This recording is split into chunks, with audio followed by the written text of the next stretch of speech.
What's up? This is Jeff. Welcome to Jeff's podcast. Today, I have to skip the intro before the start of the show, and I was really shocked by the news about the passing of talents and celebrities this week, as the first quarter of 2022 is coming to a close soon. First on the list is manga artist Mia Ikumi, and the official website of Kodansha's Nakayoshi magazine announced that she passed away at the age of 42 last March 7th due to subarachnoid hemorrhage. A subarachnoid hemorrhage means that there is bleeding in the space that surrounds the brain. Most often, it occurs when a weak area in a blood vessel on the surface of the brain bursts and leaks. The blood then builds up around the brain and inside the skull, increasing pressure on the brain.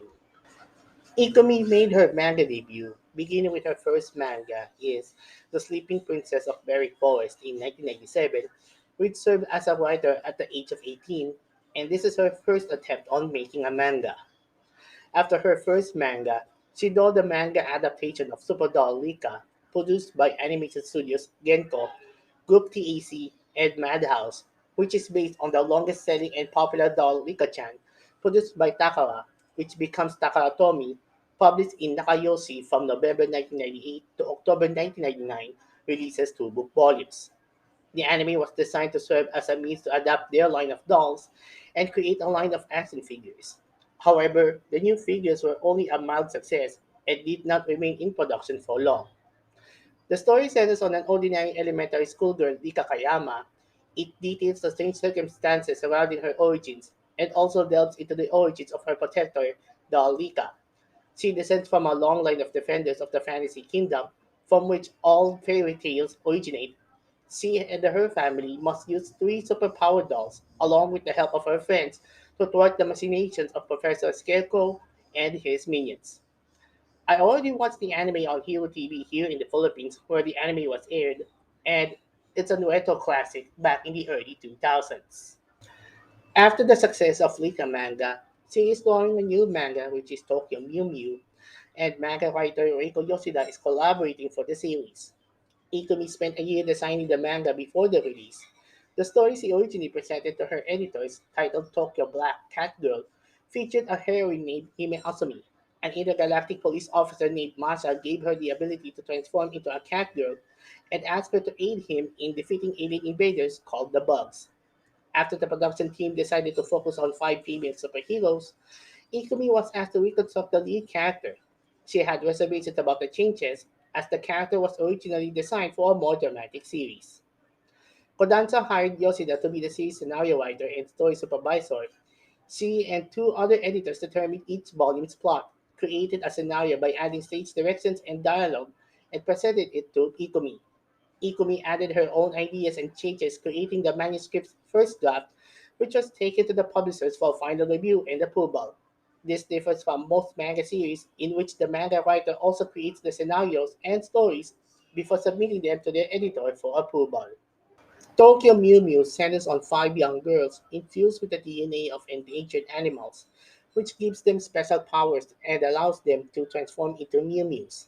Ichigo Momomiya is the leader of the group, together with Mit Aisawa, Utasu Midorikawa, Bo Ling Wang, and Sakura Fujiwara as they fight against the aliens led by Deep Blue, together with his minions Crusade, Pie, and Tart, as they are planning to destroy the world. They use the chimera animals, which are blob-shaped parasitic aliens, used to infect animals and change them into monsters. Ichigo has a crush on Masaya Aoyama, who knew that he found Ichigo's real identity, but initially pretends otherwise as he knows Ichigo does not want him to know. The series is well received by English language readers, with critics praising the manga for being a cute and entertaining series with free-flowing style and character designs. Several volumes of the manga series appeared in the top 50 sales list for graphic novels in their respective months of release. Critics praised it for being a modern manga that typifies the magical girl formula, highlighting both its strengths and weaknesses. They compared to Toei's social heroes such as Sailor Moon and Pretty Cure, including Yes Pretty Cure 5, due to both having female protagonists, five original team members with signature colors and powers, and similar plotlines as have many magical girl series. The original series published in Kodansha's Nakayoshi magazine from September 2000 to February 2003 releases seven volumes and adapted into a sequel published from April 2003 to February 2004, releases two book volumes. It also published a spin-off titled Tokyo Mew Mew Ole with manga artist Madoka Seizuki, which focuses on a new team of male Mew Mews. It adapted into a 52-episode animated series from February 22 to January 2003. After the success of Tokyo Mew Mew, she is working with other manga projects to be drawn with, including Koi Cupid, Inflex Comic Dichi, and Comic Dichi Plus from 2005 to 2008 releases 5 book volumes.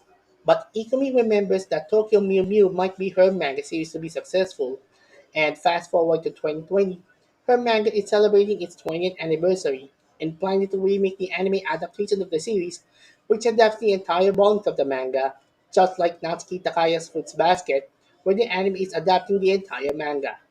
Ikumi is supervising the series with the new anime staff and new cast members. Ikumi is one of the most talented manga artists, and she is changing the landscape of the magical girl genre. The remake of the animated series is set to air this July, and this will be her wish that the series is making it successful before she passes. And last on the list is WWE Hall of Famer Scott Hall. Hall passed away at the age of 63 due to a heart attack last Monday, March 14th, and longtime wrestling promoter Jerry Jarrett announced earlier this month that Hall had been hospitalized after breaking his hip in a fall, and Wade Keller of PW Torch reported last Sunday that Hall had been placed on life support after suffering 3 heart attacks following hip surgery. Keller noted that the heart attacks were the result of a blood clot. Hall's close friend and tag team partner Kevin Nash posted on his Instagram that Hall would be taken off life support once his family was present. He thought that he was going to lose the one person on this planet. He spent more of his life with him than anyone else. He loves Scott, but now he has to prepare for his life without him in the present. As he prepares for a life without him, just remember, there goes a great guy he ain't going to see another one like him again. WWE Hall of Famers, legends, and superstars from around the squared circle have given thoughts and prayers for Hall. In the latest episode of Monday Night Raw, the show gives tribute to Hall, including Kevin Owens, who calls Hey Yo, which is a signature introduction, and Damian Priest also pays respect to Hall, where he uses his surf entrance and uses Hall's signature move, the Razor's Edge. Hall made his debut in 1984 when he competed in American Wrestling Association or AWA, where he won the Tag Team Championship together with Mr. Perfect Kurt Hennig. He jumped into the WCW or the World Championship Wrestling in 1991 to 1992 before he became a star in WWE. WWE gave Hall the name Razor Ramon, and he took to the gimmick, which was that of a Cuban American living in Miami. Hall said many times over the years that he drew inspiration from Scarface characters. As Ramon, Hall was known for his cool demeanor as well as his gold chains and toothpick, the latter of which he threw at opponents before matches. Under the Razor Ramon gimmick, Hall was one of WWE's biggest stars in the mid 1990s, holding the Intercontinental Championship on 4 occasions. He also competed in one of the first high profile ladder matches in pro wrestling history, beating Shawn Michaels for the Intercontinental title at WrestleMania 10. While in WWE, Hall formed a close bond with Nash, Michaels, Triple H, and Sean Waltman, also known as X-Pac and 123 Kid. Together they became known as the Clique, which was a known group to tuned-in fans despite the fact that it was never acknowledged on screen. In 1996, Hall and Nash changed the business in myriad ways, as they made the leap from WWE to WCW. Before leaving, Hall, Nash, Michaels, and H embraced in the middle of the ring at a house show at Madison Square Garden in New York City. The incident became known as the Curtain Call, and it was significant since fans had rarely seen wrestlers break kayfabe in the form of intermingling between heels and faces. He made his return to WCW, making his way to the ring through the crowd and creating the illusion that he was invading WCW from WWE. He became one of the members of the Outsiders, and they formed the New World Order, or NWO, with Hulk Hogan, who suddenly turned heel. Hall was one of WCW's biggest stars and top dogs, holding the WCW World Tag Team Championship 7 times, the United States Championship twice, and the Television Championship once. He never won the WCW World Heavyweight Championship, however, and will go down as one of the best pro wrestlers to never win a world title in a major promotion. Hall made his return to the WWE in 2022 and they reunite NWO with Nash and Hogan, but his return was short-lived and gave a match against WWE Hall of Famer Stone Cold Steve Austin at WrestleMania 18 before he decided to retire from the Squared Circle. After he retired from the Squared Circle, he discovered that he got sober and became one of the great comeback stories in wrestling. In order to improve his health, WWE Hall of Famer Diamond Dallas Page gives advice to Hall, which led him into the WWE Hall of Fame. He was inducted twice in 2014 and also in 2020 as a member of NWO. Hall will go down as one of the most recognizable, popular, and celebrated stars in the history of professional wrestling, and one of the key players behind the biggest boom in pro wrestling from the mid 1990s to the early 2000s. He calls a bad guy with a bad attitude. Hard work pays off, dreams come true. Bad times don't last, but bad guys do. Rest well, Hall. See you on the road. If you have comments or suggestions, let us know in the comments. Follow Jeff11 Manchester on Facebook, Twitter, and Instagram, and subscribe to youtube.com/giveaboy. Well, that's about it for Jeff's podcast. This is Jeff. We'll see you in the next podcast.